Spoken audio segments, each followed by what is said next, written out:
Estimados doctores, estimadas doctoras, muy buenas tardes. A nombre de la red de Centro de Simulación de ASPEFAN, les damos la bienvenida a todos ustedes a esta segunda sesión que corresponde al módulo de inserción curricular en simulación clínica. Como ustedes saben, este módulo está a cargo de las facultades de medicina de la macrorregión norte que conforma la red de simulación y como fue desde la primera vez, vamos a dejar en la conducción del módulo del día de hoy al doctor Víctor Tábara, quien es el responsable justamente de la macrorregión norte. Doctor Tábara, por favor, adelante para que asuma la conducción de esta segunda sesión del módulo que corresponde al día de hoy. Adelante, por favor, doctor. Su audio, doctor. Gracias. Muchas gracias, José. Muchas gracias. Muy buenas noches a todos los colegas que hoy se dan cita para continuar con el desarrollo de este segundo módulo de inserción curricular. Insistimos, una iniciativa plausible y que marca un hecho histórico en la evolución de la educación médica, iniciativa de ASPEFAM, a la cual pertenecemos, eh, y que hoy continúa como parte de la primera unidad.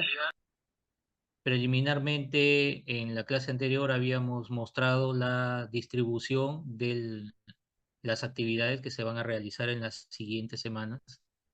Y hoy continuamos entonces con esta primera unidad, que lo que hace básicamente es introducirnos al, los conceptos y definiciones, sobre todo los conceptos clave, con los que tenemos que estar familiarizados en este mundo de la simulación. No quiero empezar sin agradecer tengo un eco, sin agradecer la participación eh, incondicional, permanente de José Coronado, que está aquí con nosotros, del licenciado Pastor, que también nos da el soporte desde ASPEFAM, y por supuesto de el doctor Pediale y los miembros de la Red Nacional de Simulación, quienes en los módulos siguientes también estarán apoyando y dando soporte a las actividades académicas. Bien, entonces sin más voy a compartir mi pantalla para poder iniciar la presentación. Y por supuesto, muy agradecido de ustedes, de su participación activa y su compromiso con esta actividad. ¿Me confirma, José, si la pantalla se está viendo? Doctor, sí, sí, está bien. Una consulta. Quisiera ver si es que, bueno, yo estoy escuchando un poco bajo el audio. Quisiera ver si los participantes serían tan amables en confirmarnos si está llegando bien el audio, por favor. Llega bien, llega bien. Ah, ya, correcto. Muchas gracias, doctor. Está bien. Sí, doctor, ya está viendo el La PowerPoint. pantalla. Sí. Excelente. Bien, entonces, hoy nos toca ver algunos aspectos de esta primera unidad que están vinculados con la definición y los conceptos clave. Conversar un poco sobre la evolución de la simulación clínica como parte de la enseñanza en las ciencias de la salud, la importancia que es, y un tema que es muy importante también, las zonas de simulación, toda vez que esto ya nos introduce a las actividades que debemos programar en el siguiente módulo, a partir de la siguiente unidad, cómo es que programamos las actividades de acuerdo a los objetivos que se busca alcanzar en la enseñanza de los estudiantes. Y antes de avanzar, bueno, creo que una imagen habla más que mil palabras. Yo sí les pediría hacer una reflexión. Estoy seguro que todos los presentes, los 95 presentes ahora, de alguna forma intervienen en las actividades de simulación clínica, han tenido capacitaciones en simulación, y sí les pediría una visión, que es prácticamente lo que hacemos a diario muchas veces, y en una sola palabra definir simulación, ¿no? Pueden escribirlo al chat para hacerlo más dinámico, para poderlos poder interactuar con todos ustedes. El audio está abajo, nos escribe todavía es, seguridad. Muy bien, el doctor Raúl Portilla nos habla de seguridad, hacer, participación, perfecto. Similitud, controla el error, muy importante, ¿no? Seguridad va de la mano con seguridad. Realismo, imitación, simulacro, realismo, sensibilidad, aprendizaje, seguridad nuevamente, repetible, perfecto, aprendizaje, entrenamiento, pericia. Ajá, un teatro con todos sus componentes, controlado, oportunidad, recreación de lo real. Excelente, entonces es lo que hacemos, ¿no? Práctica previa, es lo que hacemos todos los días y lo que estamos viendo, demostración, en efecto, muchas gracias. Lo que vemos es eso, ¿no? Es la recreación de un escenario a los que nos enfrentan nuestros estudiantes, nosotros cuando hemos sido estudiantes y ahora en la práctica médica nos enfrentamos a escenarios semejantes, salvando las diferencias dependiendo del ambiente en el que estemos, si es una sala de hospitalización, un consultorio externo, un centro quirúrgico, un área de vacunas, etcétera. Eh, nos enfrentamos a distintos escenarios y esto es una recreación de la actividad que hacemos. Y lo que busca es semejarse lo más aproximado a la realidad, de modo tal que nosotros tenemos una de las palabras que se ha repetido más en la participación de ustedes es seguridad. Una escena, un escenario al que los estudiantes se enfrentan en un ambiente dentro de un contexto de seguridad, dentro de una caja de seguridad, si le queremos llamar. ¿Ya? Y seguridad tanto para el estudiante, porque no solamente está relacionado con la seguridad emocional, sino también con aspectos biológicos y la seguridad para el paciente, por supuesto. La seguridad de que esta repetición, esto hacer el procedimiento, examinar al paciente repetidas veces, hará que las habilidades y la capacidad de aprendizaje en el estudiante se afinen de modo tal que se reduzca o se minimice el error médico. Y eso se traduce en seguridad del paciente. Entonces, eso es lo que se busca con simulación. Simulación, en efecto, es recrear la realidad en condiciones de seguridad. Y no solamente eso, sino que también nos permite adquirir las habilidades que conocemos como no técnicas. Porque aquí vemos dos colores distintos de uniforme.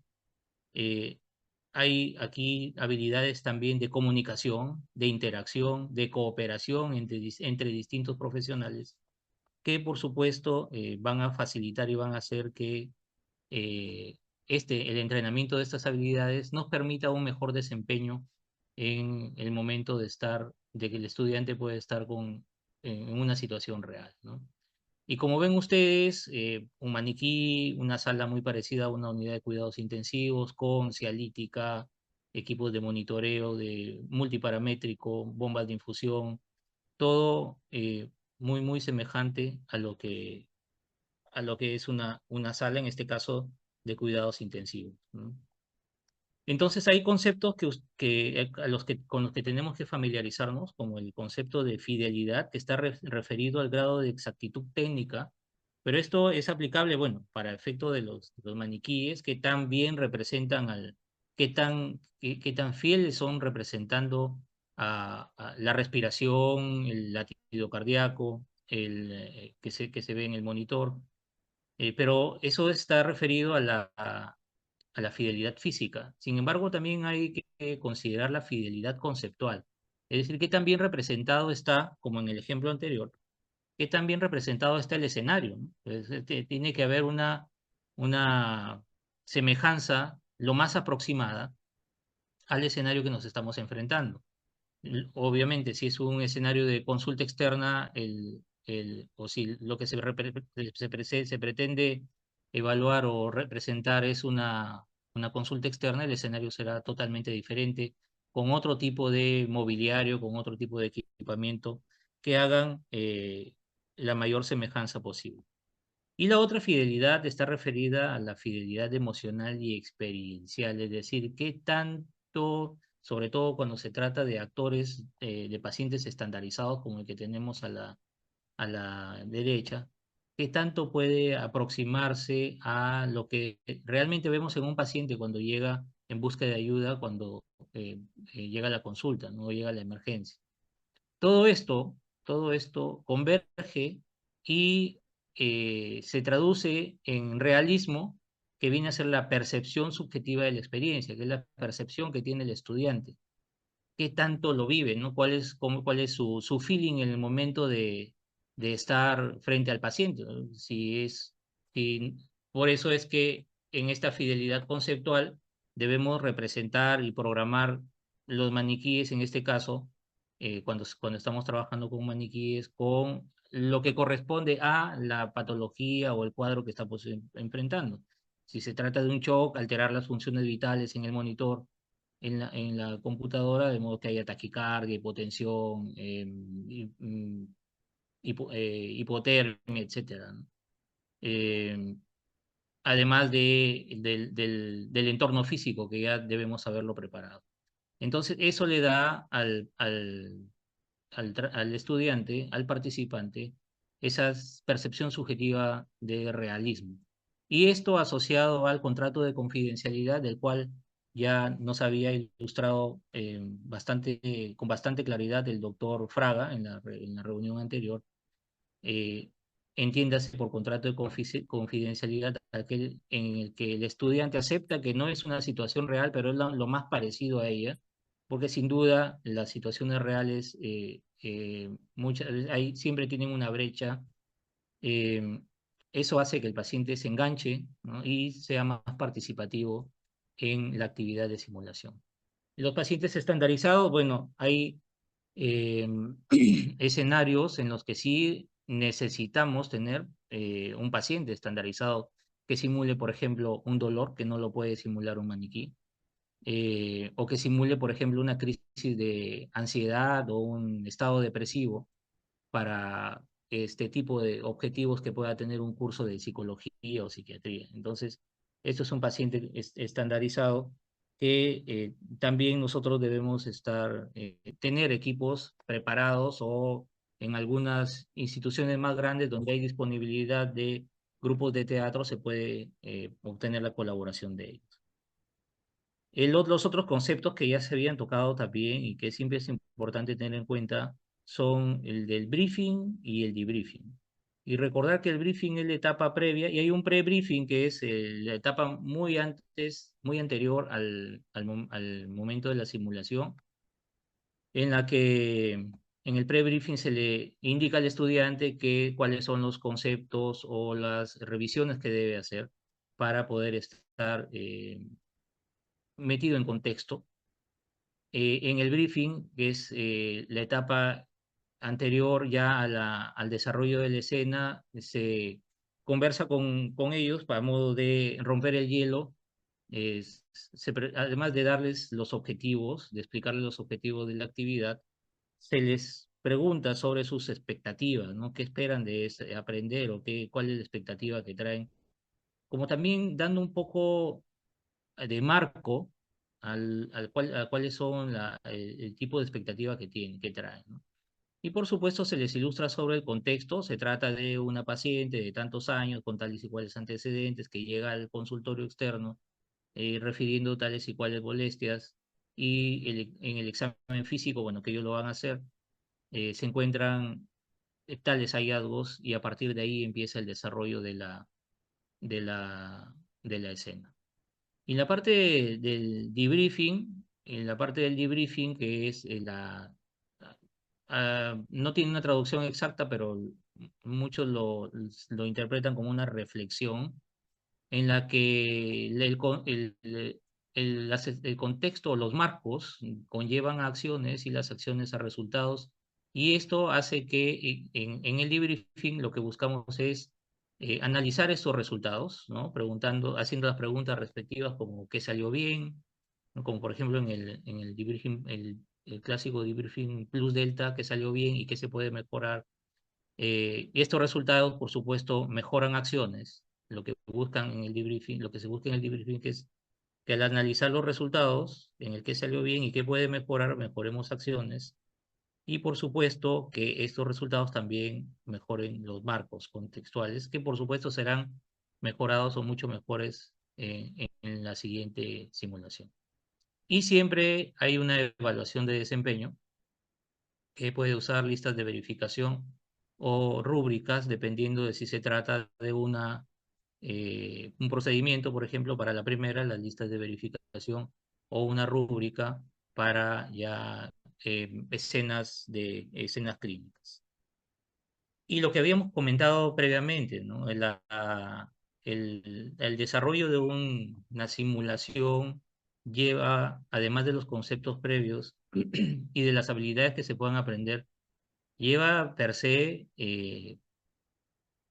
habilidades no técnicas, sobre todo cuando se trata de ya escenarios de este tipo, como habilidades de comunicación, liderazgo, trabajo en equipo, toma de decisiones. Aquí en trabajo en equipo mucho se habla de resolución de conflictos, ¿no? Eh, lo que busca es que las personas que trabajan, los miembros de un equipo, eh, tengan una mayor armonía en el momento de responder cada uno desde sus competencias, articulando estas y respetando las competencias de los otros, de modo tal que se pueda llevar a buen puerto la atención del paciente, que es el objetivo final, ¿no? Los equipos ya en la vida real, ¿no? A medida que se va avanzando o evolucionando en los escenarios. Entonces, hay una larga lista de conceptos clave, los invito a, a revisarlos para quienes somos nuevos en simulación. En el diccionario de simulación en salud, este diccionario va a estar colgado en la página de ASPEFAM, en el aula virtual, para que podamos hacer una revisión o una consulta en el momento que consideren necesario.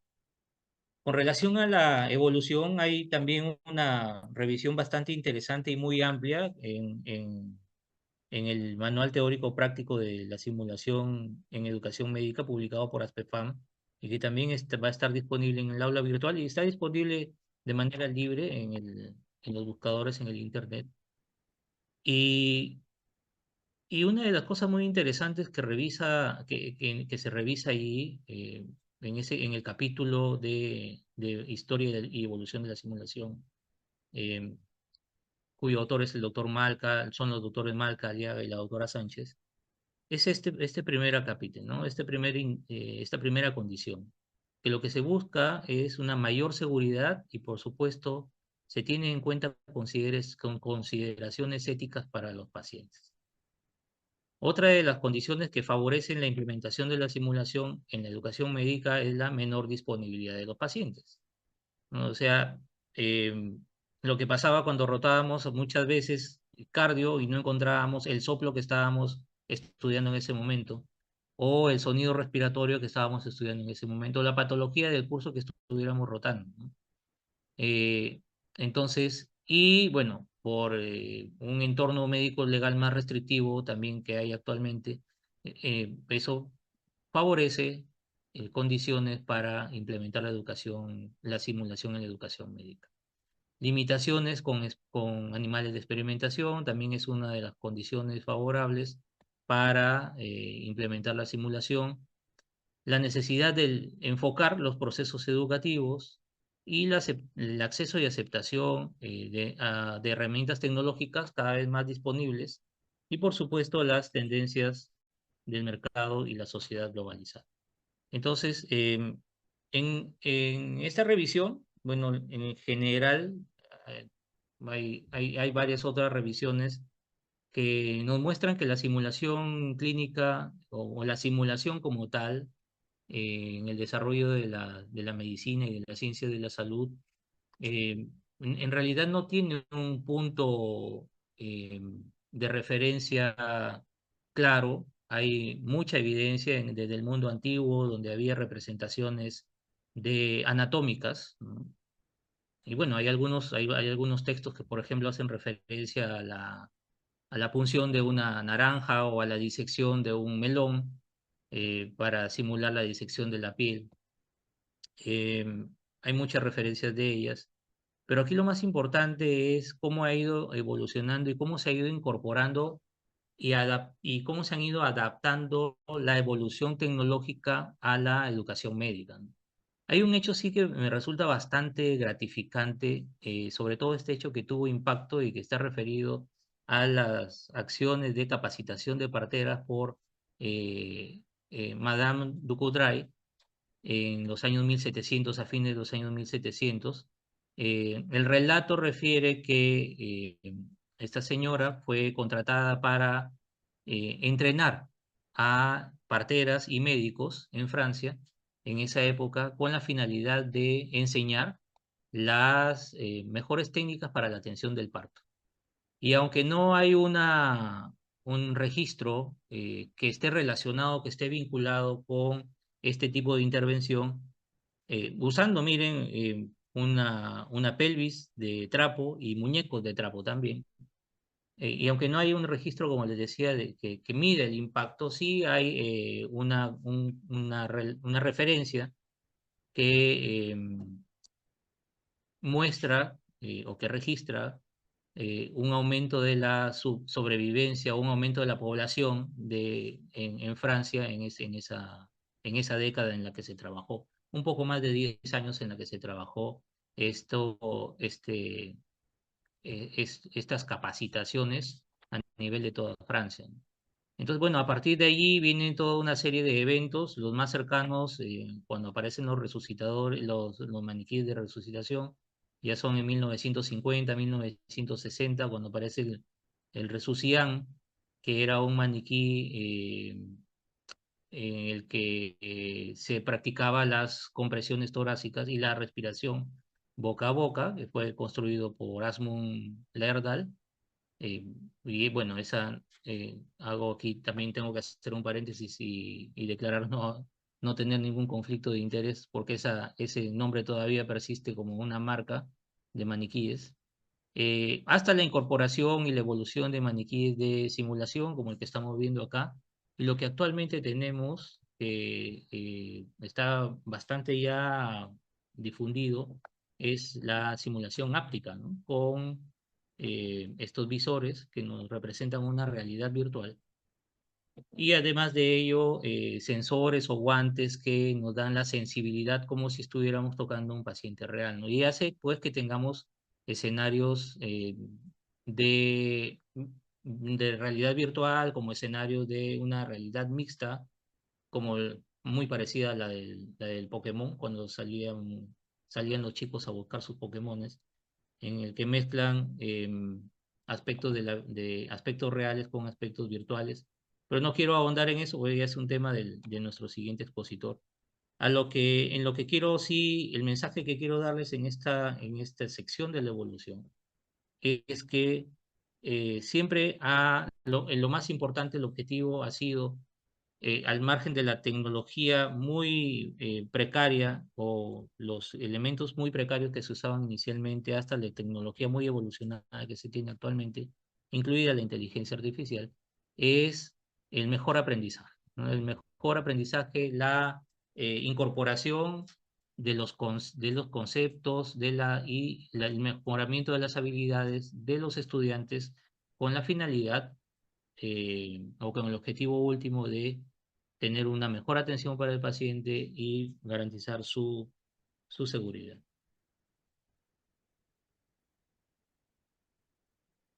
Eh, ¿Por qué es importante la simulación clínica? Eh, Muchos de ustedes deben conocer este círculo o este ciclo de aprendizaje experiencial de Kolb, de 4 etapas, en el que empieza todo con una actuación, seguida de la observación, del pensamiento crítico, finalmente aplicar lo que se ha venido aprendiendo, las habilidades que se han venido aprendiendo, y es un ciclo repetitivo, ¿no? O sea, actuar, observar, pensar, aplicar, nuevamente actuar, observar, pensar, aplicar, lo cual hace que la habilidad cada vez se vaya profundizando y, por supuesto, vaya siendo mucho más fina, ¿no? Y no solamente hablamos de procedimientos, sino de la habilidad más sencilla que hace que el paciente tenga confianza en nosotros cuando llega la atención, es la habilidad de la entrevista, ¿no? Entonces, de esa habilidad, aunque pueda parecer muy sencilla, es aplicable este ciclo experiencial de aprendizaje de Cole y por supuesto aplicable a todas las otras situaciones que ustedes puedan imaginar o que ustedes puedan eh, recrear para sus estudiantes dependiendo del área o del curso que estén enseñando. Eh, Miller, bueno, la pirámide de Miller también es conocida por nosotros. Lo que busca es evaluar la competencia, es un instrumento que evalúa la competencia profesional y empieza con una base de saber, es decir, de la adquisición de conocimiento y saber cómo, que están referidas a la cognición, seguida, a medida que se va progresando en demostrar, ¿no? Y hacer, ¿no? Demostrar y hacer que ya son parte de la pirámide que corresponden a la conducta, es decir, a la actuación del estudiante ya en el escenario, inicialmente puede ser en el escenario simulado y luego ya en el escenario real, cuando estamos frente al paciente, ¿no? Y existe pues instrumentos que nos permiten medir o evaluar cada una de esas etapas, ¿no? En la etapa del saber el estudiante adquiere información y eso lo medimos con pruebas escritas o con pruebas orales.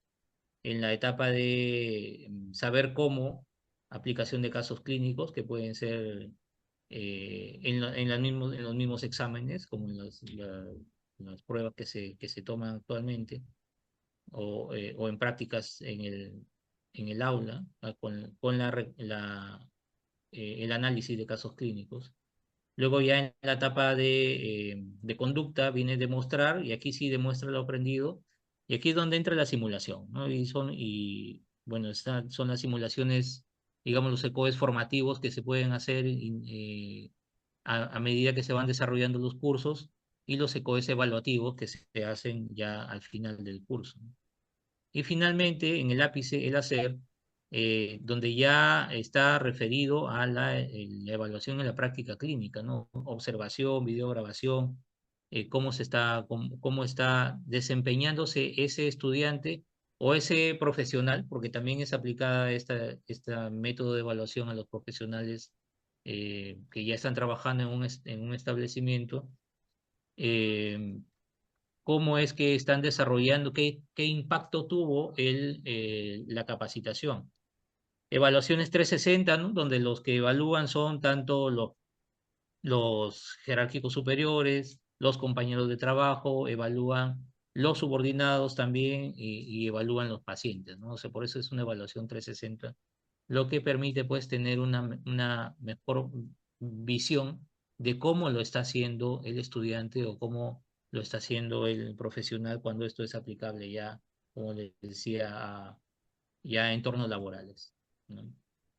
Eh, la otra forma de medir, el otro método de medición es también el método conocido propuesto por Kirkpatrick, que tiene 4 niveles, igual tiene 4 niveles, ¿no? El primer nivel es el nivel de reacción, es decir, cómo respondió el participante al entrenamiento, casi siempre está referido a encuestas de satisfacción, ¿no? Qué tan metido estuvo en el entrenamiento, seguido de un segundo nivel que está referido al nivel de aprendizaje, cuánto aprendieron en el entrenamiento y si han mejorado sus habilidades o no. Y esto, por supuesto, va con un pretest, una prueba de entrada antes de dar el entrenamiento y un post-test, ¿no? la mayoría de nuestros entrenamientos llega hasta aquí, ¿no? Pero si seguimos avanzando ya en el seguimiento, no siempre se observa en un nivel, en el nivel 3 rápidamente no siempre se observan cambios en el comportamiento, pero sí es necesario programar los seguimientos para observarlos. Aquí perdonen que le faltó el número 3, ¿no? Si han aplicado lo que aprendieron en el entrenamiento, ¿no? Tiene que haber un seguimiento observacional para mirar si efectivamente lo que aprendieron aquí en el nivel 2 ya está siendo aplicado. Y finalmente, en el nivel 3, en el nivel 4, los resultados, qué beneficios ha experimentado la organización como resultado del entrenamiento. Un ejemplo muy clásico es un taller simple que pudiera parecer simple, pero tiene mucho impacto el taller de lavado de manos, ¿no? O la capacitación de lavado de manos. Eh, la reacción del participante, lo que aprendieron, ¿no? Nuestros estudiantes, cuánto aprendieron, luego el comportamiento y ya finalmente cuando se mide en la realidad eh, el impacto referido a, por ejemplo, la reducción de infecciones nosocomiales o la reducción de este tipo de infecciones transmitidas por transmisión vertical, por transmisión horizontal a través de las manos. Entonces, esos son dos de los más usados instrumentos de evaluación de competencias para pasar finalmente a las zonas de evaluación, ¿no? Las zonas de evaluación son de la zona 0 a la zona 4.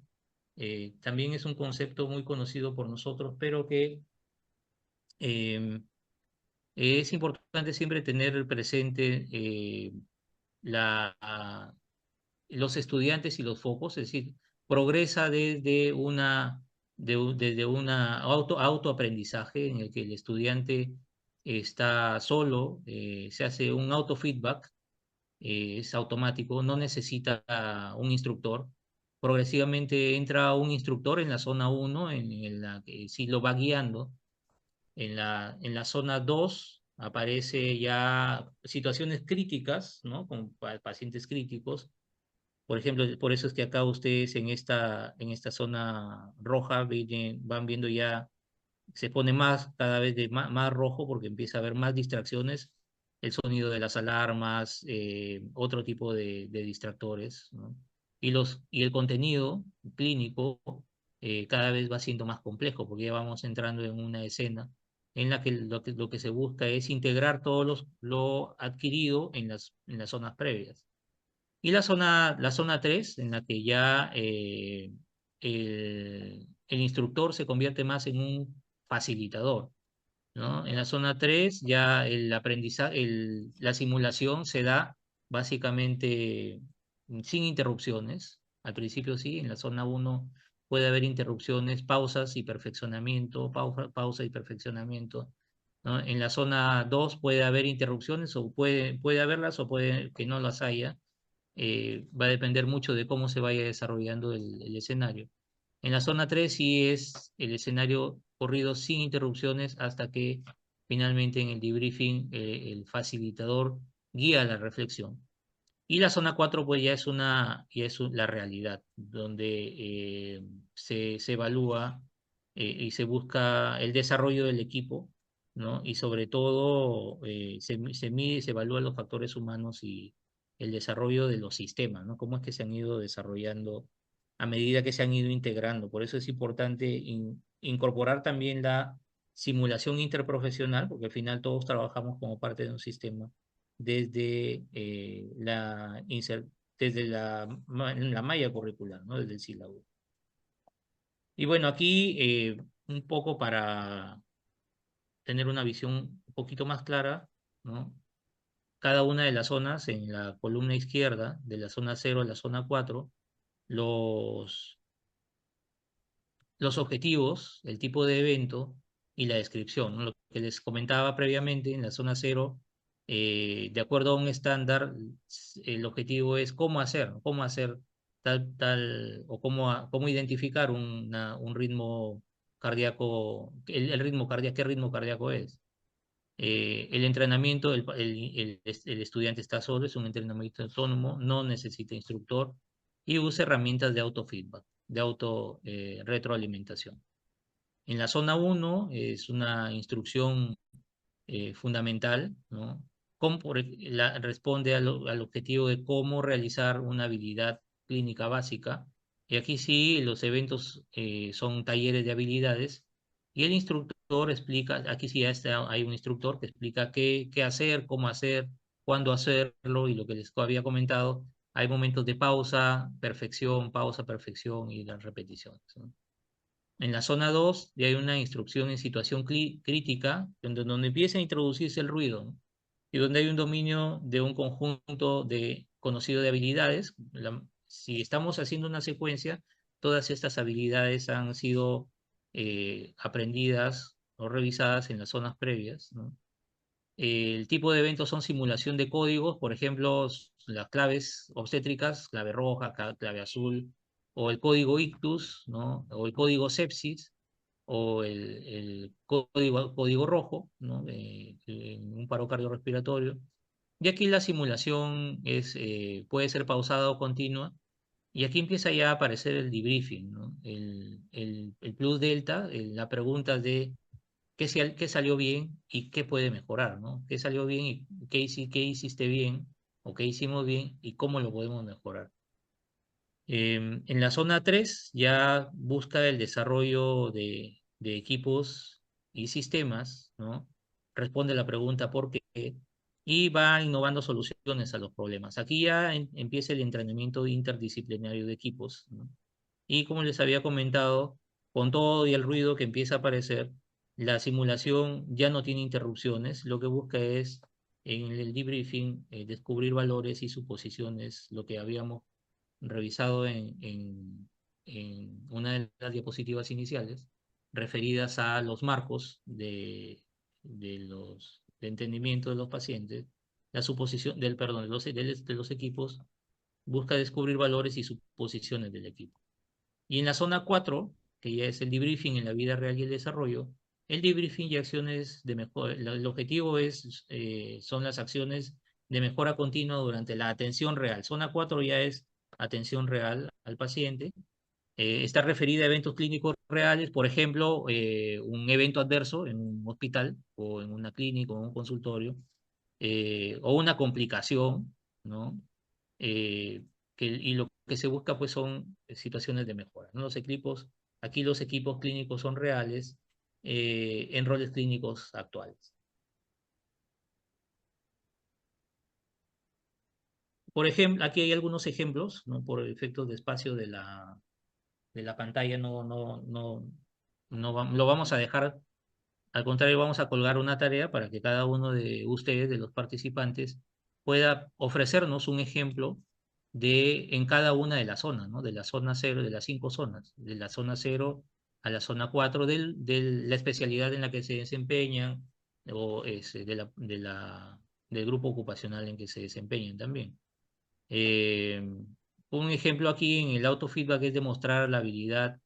Aquí, como les decía, no necesita instrucción, es un auto-feedback, demostrar la habilidad de suturar una herida utilizando simuladores virtuales. Es un ejemplo de zona 0.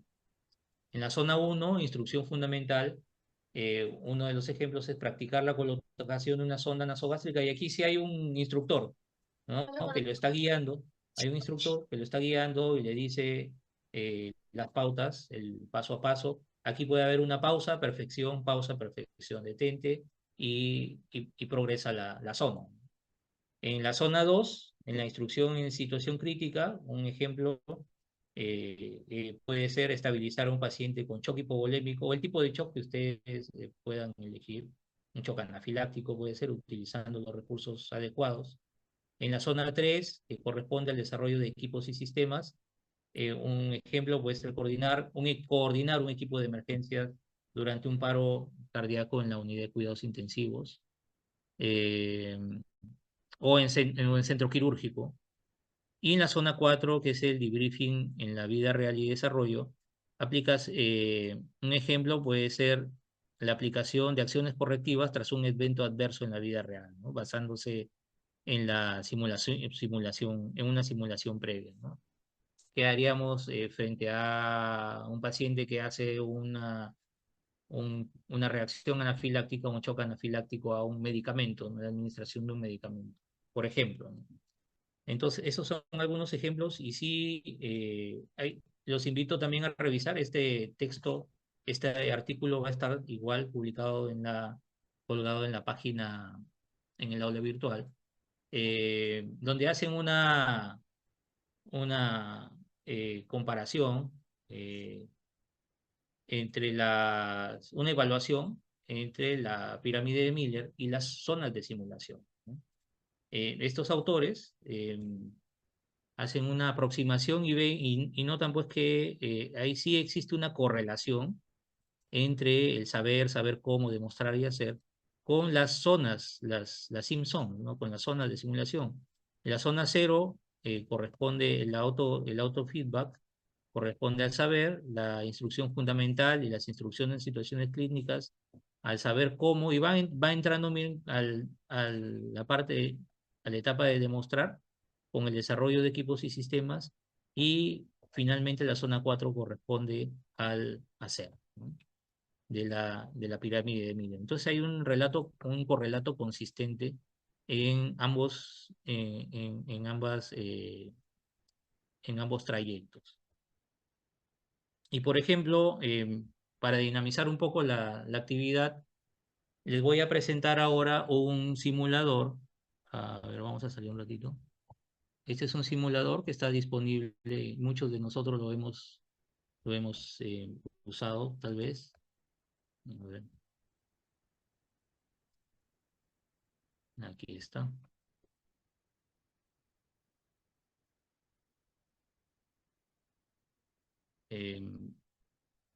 Este es un simulador de electrocardiograma, de lectura de electrocardiografía, que nos tiene todos estos ritmos cardíacos y le permite al estudiante ir estudiando, acá la redundancia, uno por uno, ¿no? Voy a bajarle un poco el tono, hace una hace clic en el ritmo que quiere evaluar, el que quiere aprender, lee la descripción y está mirando, ¿no? Y puede avanzar así en todos los ritmos que tiene, ¿no? Por ejemplo, este bloqueo o un arresto sinusal, uno de los muy comunes y muy preferidos por los estudiantes, que es la fibrilación auricular, ¿no? Y así. Y tiene además un juego, un game al costado, donde usted lo selecciona, el estudiante lo selecciona, y automáticamente le va ofreciendo ritmos que el estudiante tiene que explorar, revisar, y después de haber hecho la revisión y mirar a qué ritmo corresponde, ¿no? Entonces le dan play aquí y el estudiante por ejemplo, presiona y le dice si está correcto o no está correcto, y va reforzando su conocimiento. O sea, tiene una retroalimentación automática, ¿no? Es un autofeedback. Entonces, yo preguntaría a la sala a qué de la zona de simulación este simulador, a qué zona correspondería. Si lo escriben al chat, por favor. De las zonas tenemos de la zona 0 a la zona 4, ¿no? ¿A cuál correspondería? A ver, vamos a ver el chat, por aquí está, ¿no? Zona 0, ¿no? Zona 0, ¿verdad? ¿Cierto? Zona 0 porque no necesita un instructor, el propio estudiante está haciéndose el feedback, ¿no? Si se equivocó en el ritmo, entonces automáticamente lo revisa y lo puede. Y miren, o sea, aquí esto no va con la fidelidad ni con el avance tecnológico. En realidad, el concepto de zonas es la autoinstrucción, el instructor que posteriormente se convierte en un facilitador en las zonas 3 y 4, ¿no? Zona 0, perfecto, ¿no? Este, Me alienta porque parece que ha estado bien explicado lo de las zonas. Aquí tengo otro ejemplo. Ah, por ejemplo, veamos esta imagen que está proyectada aquí.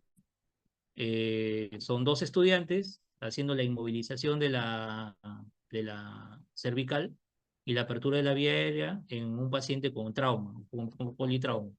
Uno hace la inmovilización cervical y el otro, perdón, la apertura de la vía aérea con inmovilización cervical, y el otro estudiante, siguiendo el protocolo ATLS, coloca el collarín cervical, ¿no? Entonces, aquí, ¿a qué zona de simulación correspondería en esta simulación que tenemos?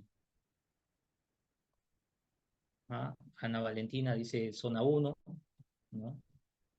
Lilia, zona 1, Héctor, zona 1, Ray, Milagros, Giovanna, Paguara, coinciden en zona 1, ¿no? César Uceda, zona 1. Entonces, sí, zona 1, hay un instructor que inclusive puede hacer una pausa y perfeccionamiento y decirle, mira, ¿sabes qué? El collarín se toma de esta manera, se introduce la mano así, debajo de la columna cervical. Entonces, sí, ya aparece, ya es necesario aquí que haya un instructor, no puede ser por autofeedback, ¿no? Así como está presentada la escena, ¿no? Entonces, zona 1. Zona 1 es una zona de simulación, esta actividad corresponde a una zona 1 de simulación. Y una última, para no cansarlos y darle pase a nuestro próximo ponente. Y en esta recreación, aquí tenemos una gestante con clave roja, ¿no? Con clave roja. Y ya hay un equipo multidisciplinario, porque como ven hay un obstetra, hay médicos, hay enfermera, por ahí que no, sí hay una enfermera también, hay un técnico de enfermería, hay una situación simulada con una gestante y conectado a un monitor. ¿A qué zona correspondería este entrenamiento? ¿No? Zona, ¿no? Una situación crítica, ¿no? Con código, ¿no? Cuando hablamos de códigos, código ictus, código sepsis, código, está como que entre zona 2 y zona 3, ¿no? Claro, porque ya tiene simulación interprofesional. Entonces, eh, sí, eh, estamos ahí. Entonces, es eso, o sea, el diseño de la simulación va evolucionando, o sea, se va ajustando a los objetivos del aprendizaje de acuerdo a cómo se plantee en el, en el sílabo del curso. Muy bien, eso ya lo vamos a tocar. Bueno, estos son cosas que estoy seguro que ustedes, son actividades que estoy seguro que ustedes, colegas, lo hacen en sus clases, en su actividad docente, y que sin duda tienen que ver con lo que vamos a realizar en la siguiente clase, ¿no? Que ya es básicamente el mapa de viaje para insertar para integrar la inserción curricular, para integrar la simulación en el currículum. Entonces, yo creo que aquí estamos claros con las zonas de simulación. ACLS con médico de un hospital. Excelente. Eh, el ACLS con los médicos de un hospital ya sería zona 3, ¿no? Zona 3, y la zona 4, que ya es lo que busca es, porque se hace el entrenamiento en el ACLS, y la zona 4 ya lo que se buscaría es los errores que hubo cuando ya no es simulación, sino cuando atienden al paciente real, cuando se atiende y se hace el feedback después, ¿no? Hay algunos centros, no sé si pasa en sus centros, pero hay algunos centros que tienen cámaras de video en las unidades de trauma shock o en las unidades quirúrgicas. Bueno, en la unidad quirúrgica ahora con la laparoscopía todo queda grabado, ¿no? Pero en la sala de trauma shock hay cámaras que permiten hacer después el feedback, el análisis conjunto con el equipo de trabajo, ya es un equipo real de trabajo, y hacer, por supuesto, este debriefing que nos permite las mejoras. Bien, entonces yo para darle pase al siguiente ponente voy a pausar ahora mi presentación. Les agradezco y dejar las preguntas para el final, como que nos ponemos de acuerdo para la siguiente exposición. Muchas gracias por su atención y voy a dejar de compartir.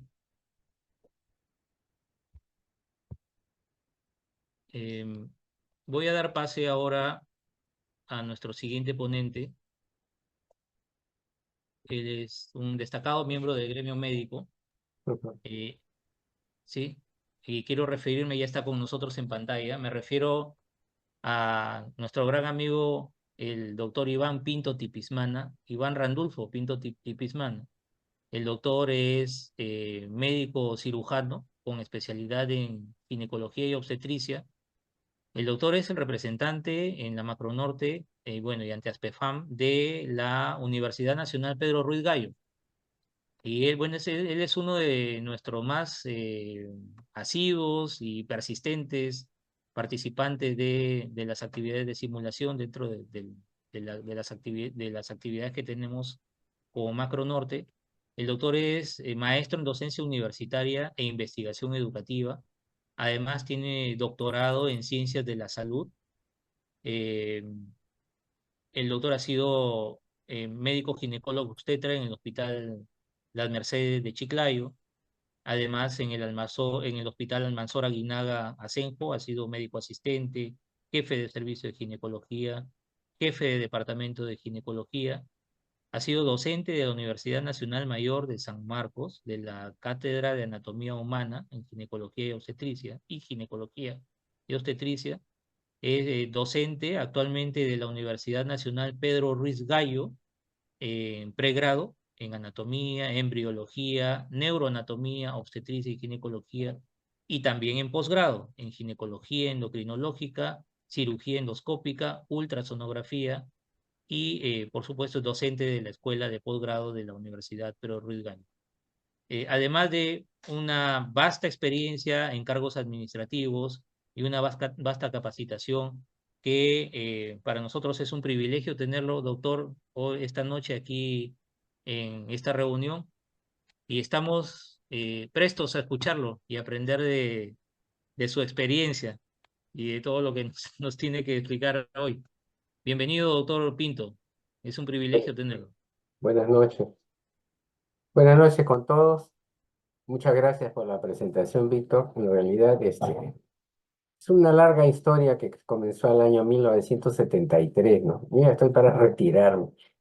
En realidad, hay mucho en medicina que aprender y también hemos cambiado, pues, de época, ¿no? La enseñanza ha ido evolucionando de acuerdo a las épocas y hemos visto promociones pasar, como también a estrategias para enseñar y hasta cambiar la modalidad. Y justamente esta es una de las, diríamos, modelos de capacitación al profesional que realmente le ha dado una voltereta a la enseñanza tradicional que era media, bueno, era media militaresca en algunos aspectos que yo luego gozaba y espero que, bueno, la mayoría pues no caiga en eso, ¿no? Porque en realidad ahora la situación ha cambiado. El paciente reclama sus derechos y no podemos abusar como en la época pues donde yo asistía el 2 de mayo, me acuerdo. Al paciente lo teníamos desnudo casi mediodía y los alumnos todos pasaban por ahí. Hoy en día el alumno reclama sus derechos, perdón, el paciente reclama sus derechos como cualquiera de nosotros que puede ser paciente.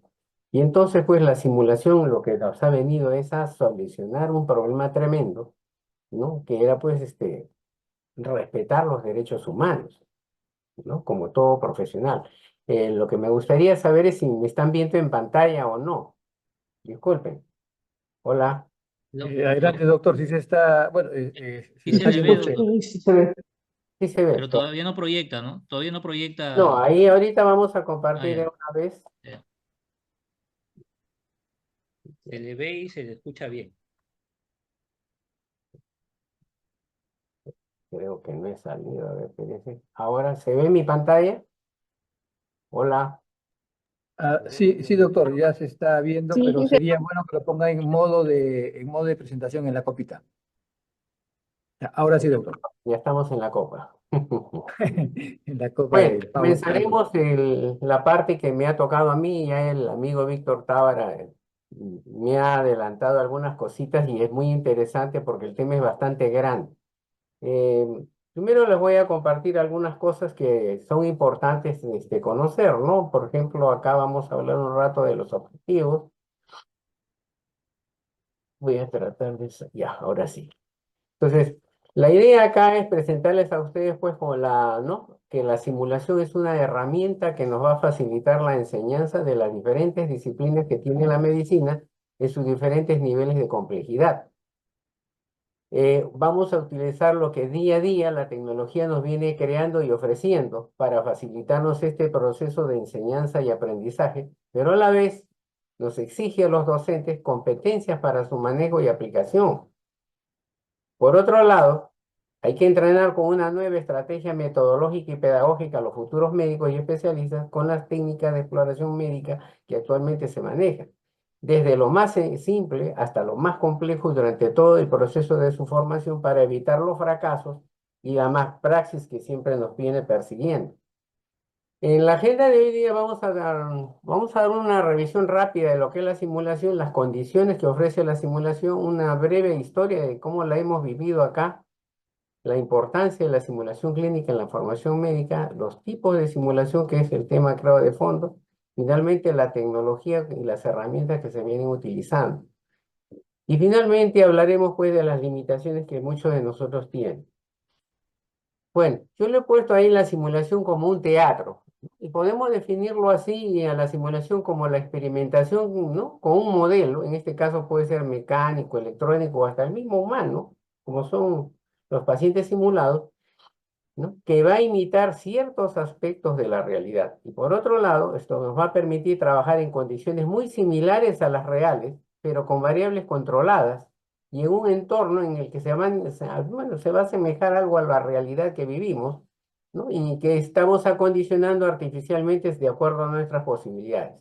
Por otro lado, es una pedagogía que está utilizando una más y tipologías para tratar de promover y validar, como dice, la progresión de un participante desde novato hasta llevarlo a experto.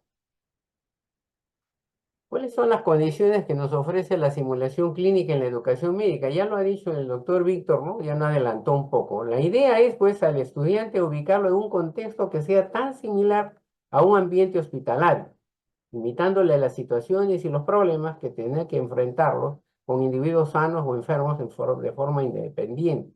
Por otro lado, los escenarios tienen que adecuarse dependiendo pues del grado de complejidad que puede ser baja, mediana, alta, de acuerdo a cómo uno, bueno, va ofreciéndolo, ¿no? Y también de acuerdo a la complejidad según cómo él vaya avanzando en sus años de estudio. La finalidad de la simulación pues es darle seguridad en la ejecución de sus procedimientos de acuerdo al escenario muy cerca a la realidad. Por otro lado, diremos que las modalidades para abordar al paciente y su problemática que trae durante su práctica profesional médica, vamos a tratar de disminuirle los riesgos de las iatrogenias. Finalmente, diremos que el costo de algunos simuladores todavía es bajo, aunque, bueno, como se dice, ¿no? Se hace viable su empleo, porque la gran mayoría de ustedes habrán visto, pues, de los más complejos son súper caros. Bueno, recordando un poco de cómo nace la simulación, bueno, trataremos de ser lo más breves. El año 1929 nacieron los primeros simuladores cuando fueron creados por los pilotos de avión para entrenarlos y, bueno, que no se caigan los aviones, pues, ¿no? Por eso es el éxito de la aviación, ¿no? Si no, nadie viajaría en avión. En el año 1959 aparece la primera experiencia con el simulador cardiovascular. Luego, en el año 60, nace el primer simulador dinámico para anestesia. El año 80 aparece el recién, ¿no? Se realiza el primer OCE, o sea, el examen clínico objetivo estructurado, y se comienzan a utilizar primeros simuladores complejos de alta fidelidad. Nosotros el año 83, cuando la Universidad Pedro Ruiz Gallo, ¿no? Recién se llevaban los primeros cursos de básicas, comenzamos pues a utilizar simuladores porque la universidad era pobre y no había pues cómo enseñar el curso de neuroanatomía. Es más, yo recuerdo que nos reclutaron así a vuelo de pájaro. Bueno, finalmente el año 2002, mientras todavía estábamos tratando diríamos, de mejorar la universidad, Latinoamérica atravesaba por una crisis tremenda. Había una tremenda mortalidad materna perinatal, a tal punto que vino la Sociedad Internacional al Perú y se preguntó, ¿qué está pasando? ¿Por qué tanta mortalidad materna? Entonces se dieron cuenta pues de que tenían que capacitar parteras, médicos, etcétera, etcétera. Y fue JHP Piego que vino y dictó cursos en Lima, en el sur y en el norte. A nosotros nos tocó todo el grupo de la macrorregión norte irnos a Trujillo. Estuvimos encerrados ahí 15 días y nuestro hospital meta fue el Hospital Belén. Ahí se hizo los primeros entrenamientos realmente de lo que es la simulación, porque se hizo simulación primero para entrevistar pacientes, segundo para tratar de manejar las maquetas, desarrollar el trabajo en maquetas y finalmente trabajo hospitalario. Teníamos que demostrar lo aprendido. Solo así aprobabas el curso. Bueno, a nosotros como regalo nos regalaron juegos de maquetas, que no solamente fue para la Universidad Pedro Ruiz Gallo, sino a la universidad particular y todas las universidades participantes se hicieron beneficiarias de este juego que más adelante lo van a ver. Posteriormente, gracias a a la Minedo y la Sunedo, acá para licenciarnos tuvieron que proporcionar, pues, comprarnos maquetas. Y ustedes van a ver, el año 83 nosotros arrancamos un curso que no teníamos material. Y bueno, como yo había sido formado en San Marcos y había trabajado 10 años en anatomía y morfología, sabía cómo hacerlo y comenzamos a fabricar nuestros propios, ¿no? Tronco encefálico, nuestro tálamo. Hicimos, como ustedes también, hicimos cerebros de cera. Descubrí que aquí en el norte había pues grandes artistas, ¿no? Y artesanos. Y le digo, es un reto para el estudiante poder hacerlo. Y sus trabajos fueron mejores que este, porque los mejores no los tengo yo, se los llevaron. ¿Y quién se llevó? Los docentes. Pues eran tan bonitos que se los llevaron de recuerdo. Hicieron tallados. Miren esos cerebros. Los hicieron en cera, en acrílico. Y eso fue el año 83. Conforme fue avanzando, bueno, ya en el año 2002 viene JHP y nos hizo esta donación a casi todas las universidades del país. No sé si a Piura le habrá tocado, pero lo que sí sé es que a Trujillo, Chiclayo, Arequipa, a todos ellos nos donaron estos juegos. Pero había pues que acudir al curso, aprobar el curso y te daban. Luego, ¿qué viene a pasar? No nos cayó la pandemia. Antes de la pandemia nosotros ya habíamos comprado la Simmons, esta muñeca que ustedes ven que hace de todo. Le da su eclampsia, hace su hemorragia, se queja del trabajo de parto y acá le podíamos atender el trabajo de parto. Pero, fíjense ustedes, el año 2021 nos cae la pandemia. A raíz de la pandemia, los pobres chicos que ustedes ven acá, voy a tratar de ser puntero. Ya. Toda esta promoción lloraba y decía, doctor, ¿y ahora qué vamos a hacer? Le digo, no hay ningún problema, Cholo, yo he vivido peores circunstancias. Todo el mundo se me compra un bebito para que atienda su parto, se compra todos los implementos deportivos. Y todo el mundo atendió su parto. En su casa, miren, yo los dirigía desde mi video y ellos seguían y aprendieron a hacer todas las maniobras y atendieron su parto en su casa. Y todo el mundo feliz. Realmente fue un triunfo para ellos porque el año de 2021 era prácticamente, se cerraron las universidades por la pandemia, pero se pudo hacer la telesimulación, fíjense, antes de que fuera declarada ya nosotros habíamos adelantado. Luego vamos a ver ahora algo que es importante. ¿Por qué es importante? Ya lo dijo el doctor Tábara de la importancia de la simulación en la formación médica, ¿no? En primer lugar, es acelerar la adquisición de habilidades técnicas de conocimientos y el manejo del problema complejo. Nos favorece un mejor rendimiento. Te permite equivocarte y tú puedes repetir el proceso varias veces hasta hacerlo bien, ¿no? Si no lo haces bien, pues no te vas a tu casa. Permite corregir los fallos en el procedimiento, permite corregir los fallos de coordinación del equipo de profesionales. O sea, yo puedo evaluar, no se hago mi briefing ni debriefing, y tranquilamente yo me voy feliz si es que se cumple la meta. ¿Qué ventajas me ofrece la simulación? Bueno, ya se han mencionado algunos de ellos. Tenemos un ambiente controlado, tenemos situaciones y escenarios de acuerdo a la demanda, me permite equivocarme, me permite repetir varias veces el proceso hasta totalmente dominarlo, me permite hacer reflexiones sobre dónde están las dificultades, qué herramientas debo utilizar, y lo más importante es que el entrenamiento es sistemático y repetido. O sea, es un proceso donde el alumno tiene que aprender los pasos uno atrás de otro. Yo les estoy hablando hay pacientes que es muy fácil hacerlo. En obstetricia es muy fácil hacerlo. Probablemente en algunas especialidades sí, pero también cuando se trata de no, cuando aquí es ya multipropósito, es multiprofesional, ya tenemos pues varias, ¿no? Varias actividades en conjunto. Bueno, y así aparecen los tipos de simulación clínica, como ustedes están viendo, pues cada especialidad tiene sus bemoles, como dice, cada especialidad tiene sus propios, diríamos, eh, objetivos y tiene sus propios órganos. Definitivamente, de acuerdo a la competencia que vamos a desarrollar, los simuladores van a tener un nivel de fidelidad o complejidad, o los simuladores, según su naturaleza, pueden ser físicos, virtuales, podemos usar pacientes híbridos, los simuladores de habilidades también, todos ellos van a favorecer el análisis crítico después ¿no? Después de realizar la práctica. Y ustedes van a ver que todos, casi la gran mayoría, me imagino, de universidades, debe tener por lo menos lo más elemental para poder hacer esta simulación. Y entonces, según la clasificación esta, alguien dijo, vamos a clasificarlo por competencias. Bueno, hay competencias técnicas psicomotoras, como es pues poner una venoclisis, una ligadura o hacer una sutura, como están viendo ustedes acá. Donde ya la cosa se nos complica es cuando tenemos que hacer competencias que no son técnicas o cognitivas, como este caso, un paciente simulado, o donde hay competencias mixtas, donde participa ya un equipo, no es una sola persona.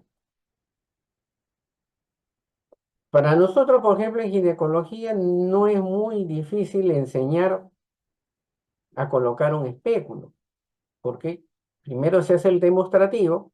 Luego el alumno le enseñamos cómo manejar el instrumento y cómo debe aplicarse el instrumento, como ustedes están viendo acá, hasta que él lo pueda hacer solo. ¿Cuál es la meta? Examinar el cuello uterino y ver la vagina. Esa es una competencia técnica.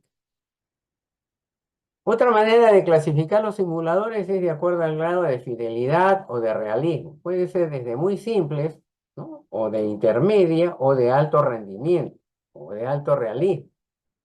Un simulador de baja fidelidad son pues los que ya habíamos hablado, ¿no? Son los maniquíes o los brazos que se utilizan, por ejemplo, para colocar inyectables o realizar suturas. Acá, por ejemplo, les voy a mostrar a ustedes cómo... No quiere funcionar esto. Bueno, a ver, ahí estamos. Ustedes ven cómo aquí el alumno utiliza pues un simulador simple, ¿no? De baja complejidad.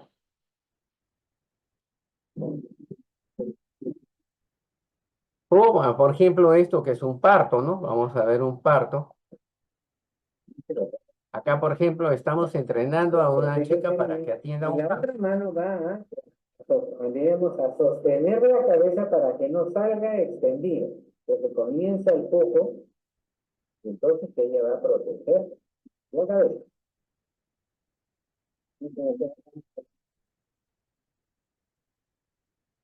La idea es que la cabeza pues no salga como si fuera un corcho de botella de champán, porque produciría una hemorragia intracraniana. Entonces, lo que estamos enseñando el secreto de cómo se debe salir la cabeza. Hasta que aparezca la nuca. Y ya apareció la nuca, ahora se dedica ya a levantarle la cara.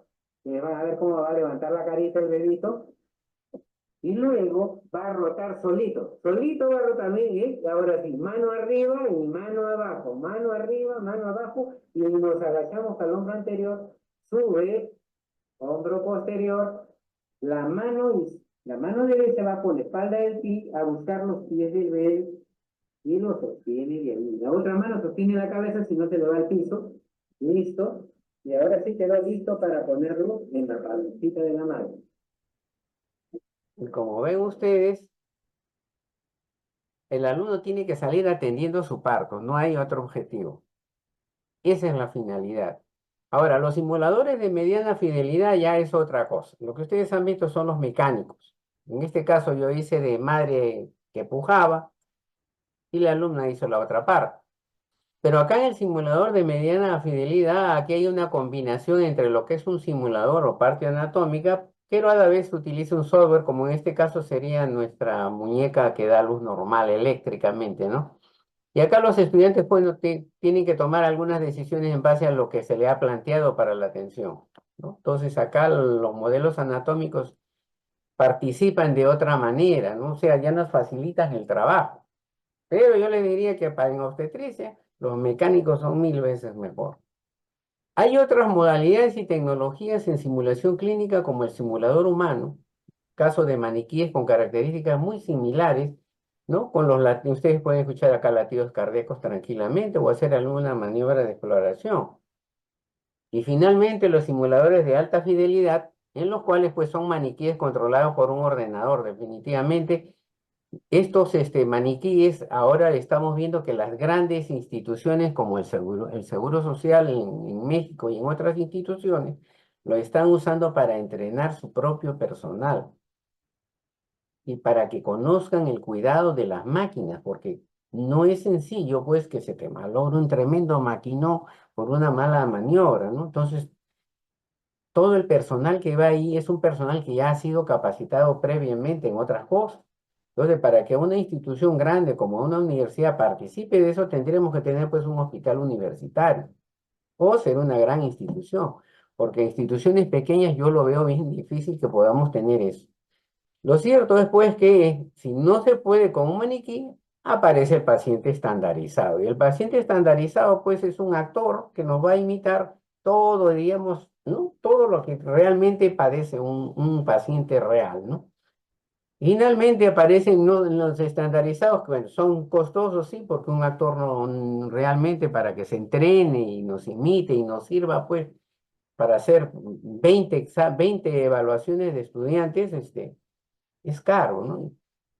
Entonces, el paciente simulado no es igual que el estandarizado, porque el simulado te hace, como digo, aprende unas cosas, pero no las va a hacer tan igual como si fuera un actor.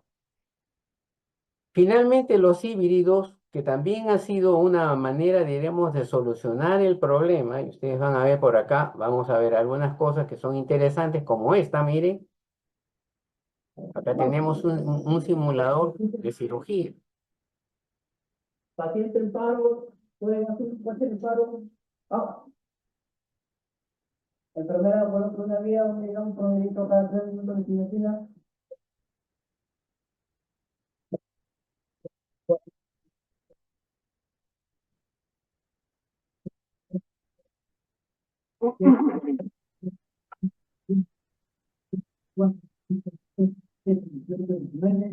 Vamos, vamos. Paciente, ¿ah?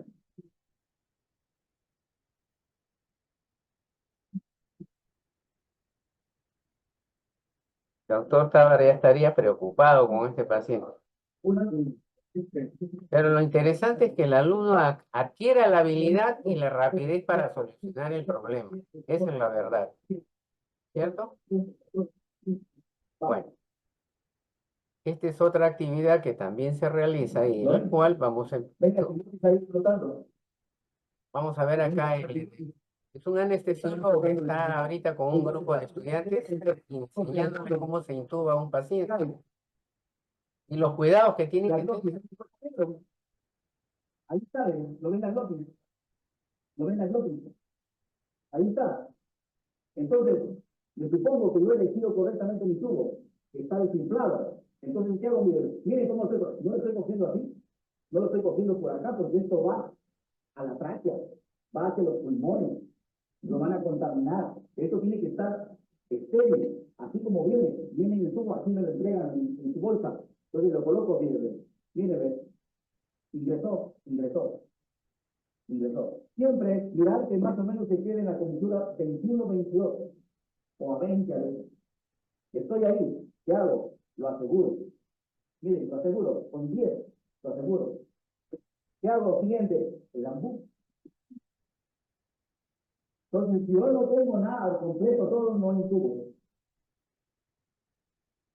Entonces, esto se retira, esto ya no me sirve. Entonces, miren cómo estoy cogiendo el tubo endotraqueal, hago una pinza en la comisura labial y lo embono. Ahora me fijo en los pulmones. 1, 2, 3, 1, 2, 3, 1. Excelente. ¿Lo ven? También aparece la clasificación de los simuladores de acuerdo a la complejidad. Y ustedes van a ver que cada vez los muñecos que nos venden las firmas comerciales, pues, nos ofrecen cada vez un realismo terrible, ¿no? Como ustedes están viendo acá. Aquí tenemos un pacientito en el cual se le está haciendo una, ¿no? Una endoscopía. Estamos mirándolo en un equipo donde él está viendo la exploración, pero entonces como es un simulador, pero es un simulador, pues no es caro, no es barato, ¿no? Entonces, las instituciones hoy en día están tratando, digamos, de ofrecernos esto. Acá tenemos, por ejemplo, los endotrainer. Hoy en día, por ejemplo, la cirugía laparoscópica es una de las cirugías que ha avanzado bastante y la tecnología, pues, cada día nos va ganando. Pero bueno, con estos simuladores por lo menos se entrena ¿no? a los médicos que ya son cirujanos, estos no son estudiantes, ¿no? Estamos entrenando en nuevas técnicas quirúrgicas. O de lo contrario, tenemos lugares como este, por ejemplo. Uy, perdón, me salí. Disculpen que me salí. Ya, ¿no? Donde hay pues un equipamiento terrible. Ustedes van a ver, estas son unidades de cuidados intensivos, ¿no? Donde prácticamente la simulación tiene todo, tiene los mismos parámetros de, ¿no? Más de 9 parámetros, tienen ecógrafo, ¿no? Y tienen una serie de actividades donde es muy fácil realizarlo. ¿No? Estos son ya pacientes mucho más complejos, casi se usan en el residentado. Finalmente, como habíamos hablado, ¿no? La simulación de altísima complejidad la están usando ahora en las instituciones, bueno, como el Seguro Social, donde pueden tener, pues miren, simuladores de multipropósito, incluso tiene un ecógrafo. Hoy en día la ecografía ha entrado a la UCI. Yo a mi hija le decía, es increíble, pero la ecografía nació pues para dos cosas. Los ginecólogos fueron los primeros que más usamos. Hoy en día se hace ecografía de todo el cuerpo humano, sin excepción. Y entonces, pues, la tecnología ha ido avanzando y ha ido creando todo esto, ¿no? Y a cada servicio le ha dado. Entonces, necesitamos conocer las bondades de cada uno de ellos. A ver, ¿tendrá limitaciones los simuladores de alta complejidad? Definitivamente sí tienen.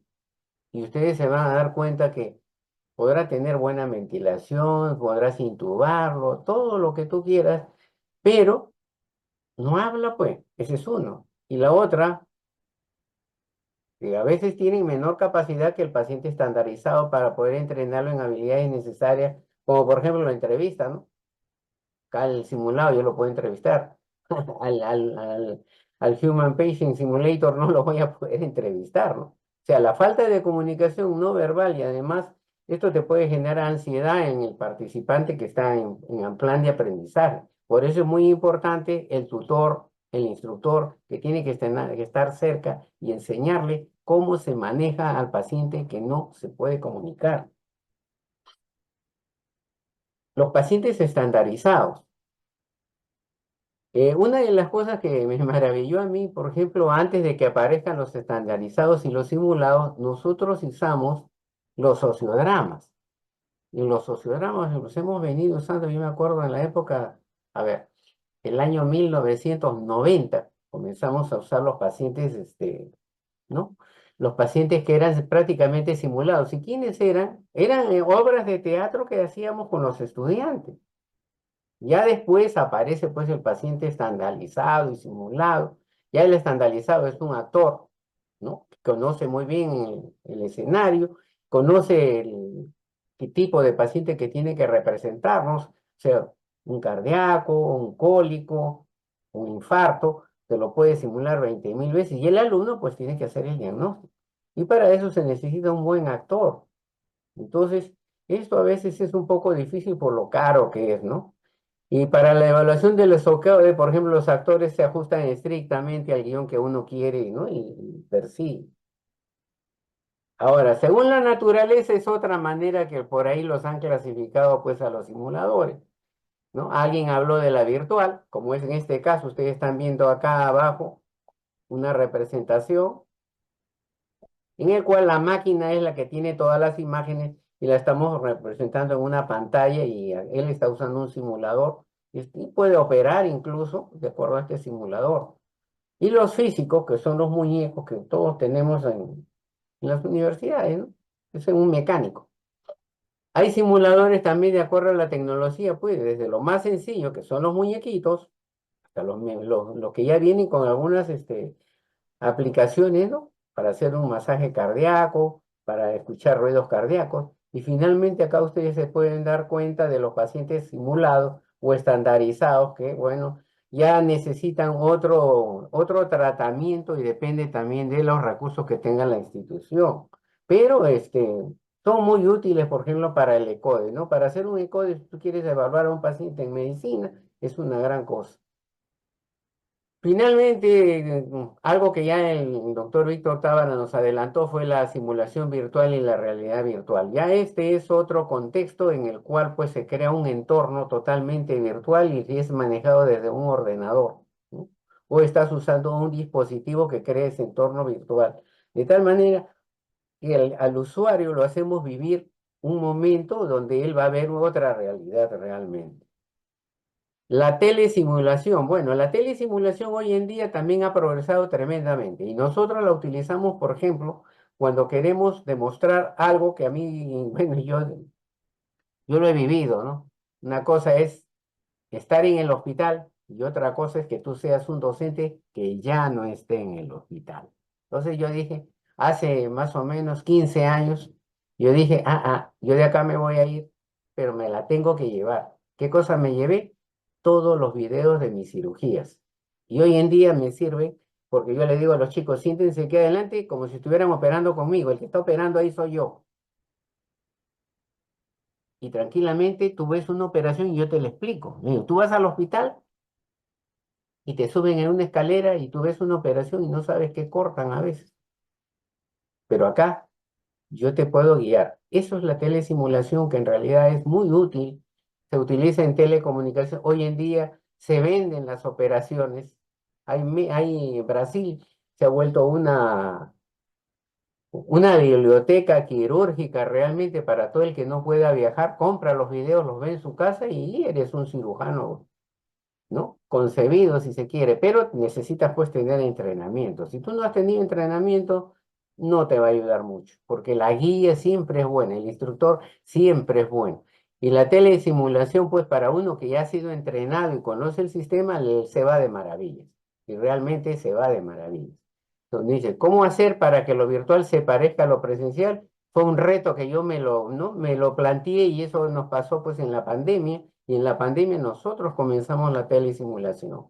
Entonces, ¿cuáles son los problemas encontrados? Bueno, si bien es cierto, es una herramienta valiosa, como yo les digo, sirve para desarrollar el pensamiento crítico, tomas decisiones, manejas la información con profesionalismo, pero, ojo, su utilidad es limitada porque depende de tus habilidades tuyas, ¿no? Yo no te puedo corregir porque no te estoy viendo. Cuando yo opero contigo, yo te corrijo. Pero cuando tú estás mirando la televisión o estás mirando una cirugía por video, es muy diferente. Yo no te puedo corregir. No te puedo decir, oye, ten cuidado porque puedes estar con una variante anatómica y te vas a accidentar acá, ¿no? Esa es una facilidad que me dio a mí la anatomía humana. Pero al cirujano, pues que conoce su campo y sabe los riesgos, uno le explica al que está aprendiendo, ¿no? Qué procesos están prohibidos y qué procesos, bueno, tiene que hacer, ¿no? El otro problema es que a veces falta tiempo, como dice, para entender un método o disponer del material que uno quisiera, ¿no? Que sea necesario. A veces las dificultades tecnológicas y la incertidumbre y la desconfianza a veces ¿no? de un estudiante ante una nueva estrategia puede ser al comienzo, pero al final el alumno termina convencido de que es útil.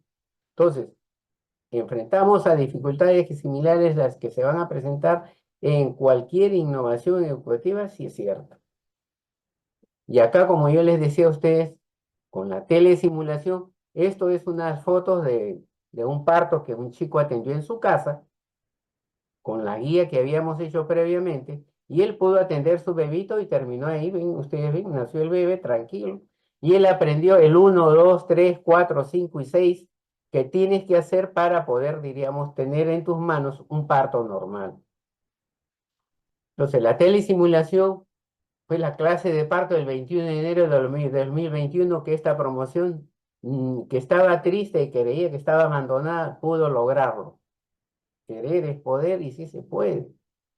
Luego viene la híbrida, que también algunas veces la hemos empleado y ustedes la pueden emplear, que es simplemente juntar dos modelos, ¿no? Un modelo mecánico con un actor. En este caso la chica está haciendo de madre, ¿no?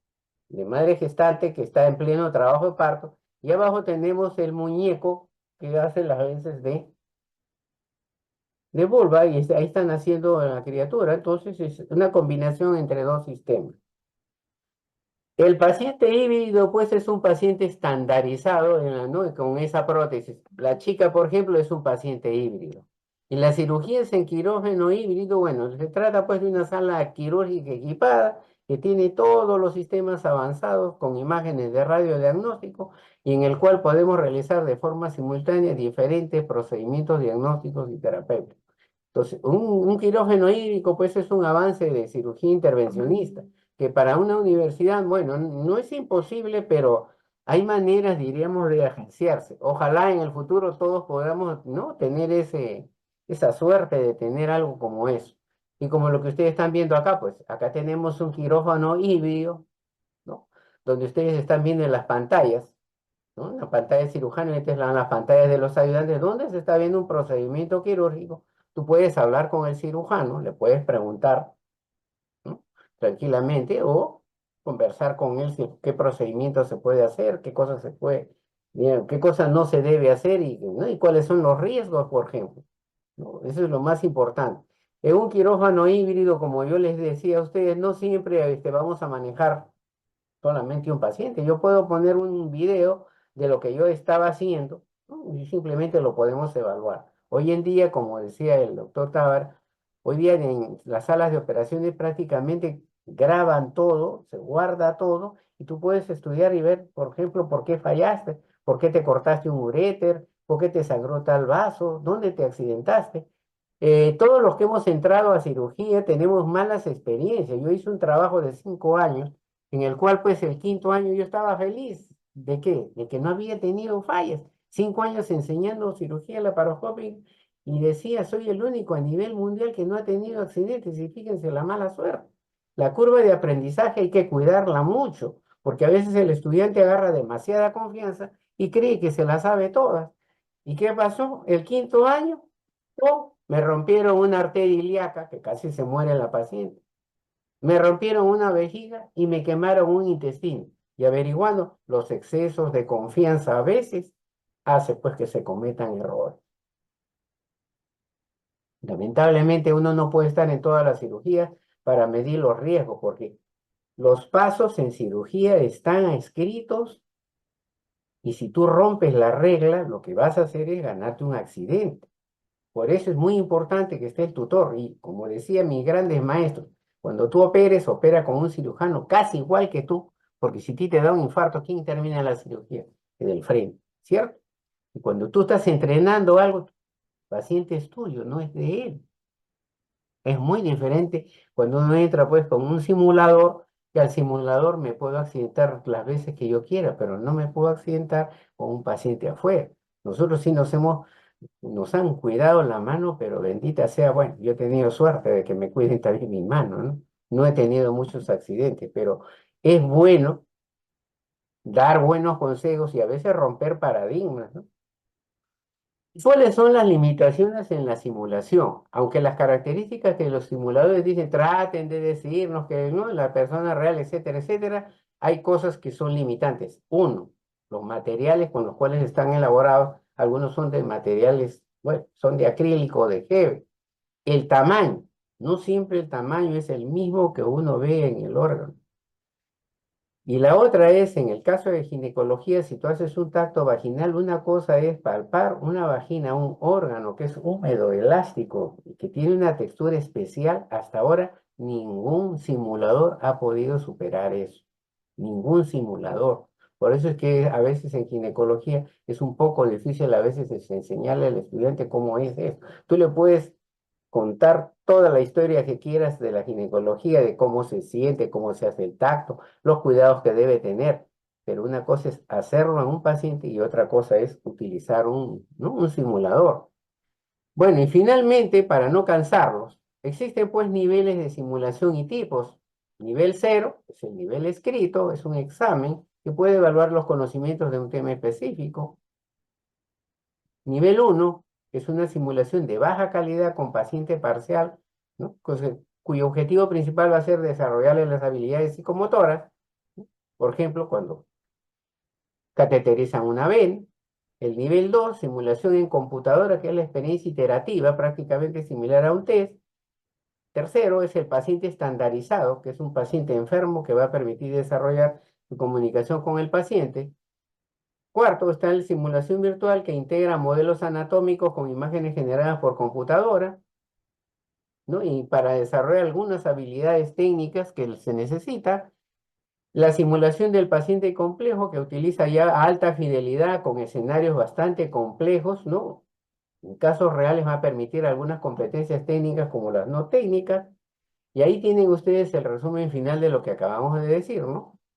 Ustedes pueden ver la representación, ¿no? Desde el nivel escrito, pasando por los mecánicos, pasando por las computadoras, por el paciente estandarizado, por la virtual, donde se usan pues aquí los endotrainers, y finalmente de los pacientes complejos, donde necesita pues la atención de múltiples especialidades. Les agradezco desde acá de la Tierra del Norte, aunque yo no soy norteño, pero me siento muy complacido por los años que estoy viviendo acá. Muchas gracias.